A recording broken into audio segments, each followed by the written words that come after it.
आळा बघायला काही जमणार नाही. त्यामुळे प्रदेशाध्यक्षपदाची ही जी काही भूमिका माझ्या मते संकल्पना होती की बहुजन समाजाकडे असावी.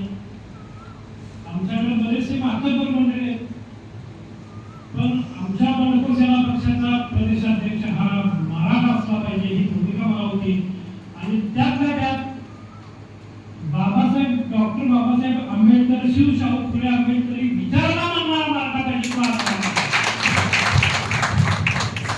म्हणजे नुसताच मराठा नाही तर शिवशाहू फुले आंबेडकर, अण्णाभाऊ साठे यांच्या विचाराला मानणारा मराठा. आज मागच्या वेळेला बरेच काही काळ असा होता, खूप आक्रमकतेनं काम केलं. आता त्याचे साक्षीदार आवळेसाहेब म्हटले की इतिहास सांगायचं नाही. 2014ला काँग्रेस पराभूत का झाली माहिती का साहेब? त्यांनी केलेले कामच लोकांच्याकडे सांगितलं नाही. त्यामुळं 2014 ते 2024 लागलं 11 वर्ष काँग्रेस सत्तेच्या बाहेर राहिले. त्याचं कारण काय? भाजप सत्तेवर आलं आणि भाजप अजून 10 वर्ष काय काँग्रेसला येऊ देत नाही. म्हणजे याची मला सांगण्याचा मुद्दा असा आहे की जोपर्यंत पक्षाचा नेता असू दे, पक्षाची कामगिरी असू दे, तुम्ही जनतेपर्यंत, जनतेच्या घरापर्यंत, कार्यकर्त्यांच्या पर्यंत, लोकांच्या पर्यंत सांगत नाही, पोहोचवत नाही, तोपर्यंत तुमचा पक्ष वाढत नाही. आणि काही चढवून सांगायचं नाही, काही वाढवून सांगायचं नाही, काही खोटं पण सांगायचं नाही. जे सत्य आहे ते सांगायचं, जे खरं आहे ते सांगायचं. आणि मग ते सांगणं, कारण आता काळाची गरज बनलेली आहे. कारण हा जो शत्रू आहे खूप मोठा शत्रू आपल्या समोर आहे. सगळा देश त्याने गिळंकृत केलेला आहे.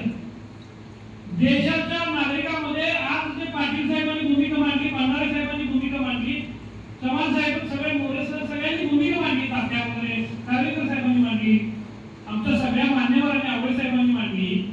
ही भूमिका मांडताना सुद्धा या भाजपच्या राज्यामध्ये लोकांना भीती वाटायला लागलेली. म्हणजे एवढं अस्थिरतेचं, असुरक्षिततेचं सध्या वातावरण आहे. लोक आपली भूमिका मांडायला तयार आहेत. लय जर कोण जास्त बोलावं तर त्याच्या मागे ईडी लावली जाते. त्याच्यापेक्षा जास्त काय बोलला तर त्याला तुरुंगात टाकलं जाते. हे काँग्रेसच्या काळामध्ये आम्ही कधी बघितलं नाही. पण भाजप जसं सत्तेवर आले तसं लोकांना ब्लॅकमेलिंग करण्याचा प्रकार, लोकांना हाणून पाडण्याचा प्रकार, लोकांना मोडण्याचा प्रकार हा भाजपकडून सुरू आहे. आणि हा देशातल्या लोकशाहीवर खाला आहे.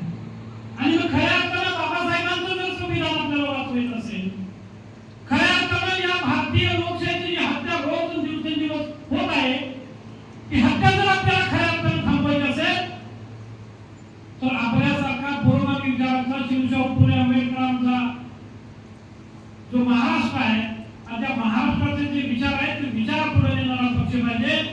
आणि तो सध्या ठामपणानं, अतिशय आत्मविश्वासानं, स्वाभिमानानं, अभिमानानं जर कुठला पक्ष आहे असं मला जर सांगावं वाटत असेल तर तो बंडखोर सेना पक्ष.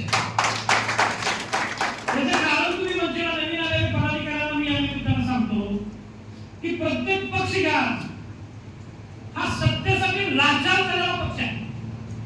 5 वर्ष त्यांना विरोधात राहायची सवय नाही. म्हणजे मासाचा पाण्यात आपण साईडला काढला ना भंडारे साहेब, ते कसं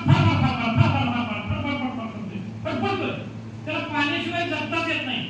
तसं या देशातल्या, या महाराष्ट्रातल्या पक्षांची अवस्था झाल्या की त्यांना सत्तेशिवाय जगता येणार झाले. म्हणजे सत्ता पाहिजेच, आमदारकी पाहिजेच, खासदारकी पाहिजेच, मंत्रीपद पाहिजेच. मंत्रीपद मिळत नाही म्हणून 40 आमदार एकनाथराव शिंदे साहेब भाजपला मिळाले. 5 वर्ष नव्हे, 5 महिने कोणाची थांबायची तर तयारी नाही. आणि ह्या कठीण काळामध्ये कुणाची युती व्हायला लागली. शिवसेना आणि राष्ट्रवादीकडे युती बघितली तुम्ही, भाजपाने राष्ट्रवादी युती बघितली. म्हणजे असे अभद्र युती व्हायला लागले. म्हणजे पुरोगामी विचार असेल तर तू सोडून ते कुठं तर निघाले. आणि या काळामध्ये लोकांना इच्छा असून सुद्धा काही भूमिका मांडता येत नाही. ते लाडक्या बहिणींचे पैसे